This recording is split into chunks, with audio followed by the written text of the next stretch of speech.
Tapos na talaga, sabi ni Bongo. Tapos na, Ruben. Tapos na yung angas mo, boy. Pansinin nyo, dahil wala na sa majority, itong ex-convict na senador, tatahimik na yan, ang angas niya, wala na. Diyan na lang yan sa gilid ng upuan, magmusi-musi, magaganyan ng bigote, kang magpisok-pisok ang mata. Ganyan na lang yung gagawin niya, hindi yan magsasalita. Diba? Nung sila yung sa majority, ganyan. Don't touch me! Huwag mo kawakan! Huwag kawakan! Susuntukin kita! Ganyan siya, diba? Gago yan eh. Angas yan pag nasa majority, pero pag wala na sa majority, tingnan mo, parang tuta yan. Tapos na, sabi ni Bongo, oo, tapos na. Cayetano, tapos na. Ha? Baka mamaya mag-live selling ka na naman. Hindi kaya gumawa ka na naman ng under attack drama, hindi natin alam. Ha? Hindi natin alam kung ano na naman yung next nyo na move na panggugulo na gagawin. Tigilan mo na kasi ikaw mismo ang nagsabi na pag may numero 13 na sila, sa kanila na yung Senate President. Kapit tuko kang animal kayo. Diba? So wala na ha, tigilan mo na, baka mamaya kung ano-ano ng panggugulo gagawin nyo eh. Sinasabi lang namin. Diba?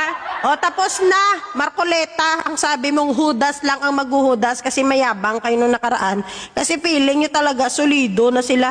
Eh paano yan, tinablan ng konsensya si Senator Joel? Diba? Hindi naman lahat sa inyo walang konsensya eh. Ayan o, kasi biblical man yan eh. Diba? Lagi nagbabasa ng salita ng Biblia yan, oh. Ayan na, tinamaan ng konsensya. Which is dapat lang nagawin niya. Kasi ito naman talaga yung dapat sinusumpaan niyo sa taong bayan. Sinumpaan niyo sa taong bayan na kayo ay maglingkod, magserbisyo sa taong bayan at hindi para sa mga sariling interes niyo. Kaya si Senator Joel Villanueva, palakpakan natin yan. Palakpakan natin. Yung mga senador na dati, kinalimutan nila ang kanilang sinumpaan sa taong bayan na bumabalik ngayon sa Senado, no? Bumabalik sila sa tamang landas. Alam nyo, kami ay masaya. Masayang masaya yung taong bayan sa ginagawa nyo. Kasi alam namin na yan ang sinumpaan nyo sa amin eh. Di ba?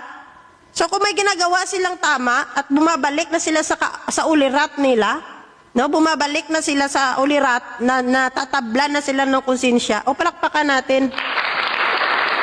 Pero it doesn't mean na kinilimutan na namin ang mga kaso nyo na nakabinbin. Of course not. Papasalamatan namin kayo pag may nagawa kayong tama at mabuti. Pero hindi ibig sabihin kalimutan na namin ang mga kaso nyo dyan sa ombudsman na mga plunder. Ha? Pero kami nagpapasalamat kami at natutuwa kami sa ginawa nyo. Palakpakan. Sa mga iba pang senador dyan na hindi pa natatabla ng hiya, sa iba pang senador na hindi pa natatabla ng konsensya, no, sana dumating din sa punto nyo na bumalik na kayo sa ulirat. Hindi namin alam kung nilagyan ba kayo ng spell, kaya nagkaganyan kayo. Kasi ang iba na senador dyan, kayo na mga senador, matagal na kayong senador at hinahangaan kayo ng sambayan ng Pilipino at hindi namin lubos maintindihan kung ano ang dahilan bakit biglang naging basura kayo. Pero hindi pa kami nawawala ng pag-asa, di ba? It's not too late. Kagaya ng ibang senador, bumalik sa ulirat, bumalik sa tamang landas, bumalik sa tamang pag-iisip, tinablan ng konsensya. Maybe may natira pa dyan sa minority na bumalik din sa ulirat. Diba? It's not too late. Pero kami lahat dito ngayon, gusto naming i-congratulate ang bagong Senate President. Win Gatchalian.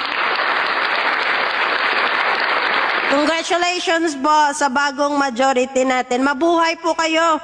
Mabuhay po ang bagong majority. Mabuhay po ang bansang Pilipinas. Mabuhay po tayong mga Pilipinong nagmamahal sa ating bansa at nagmamalasakit.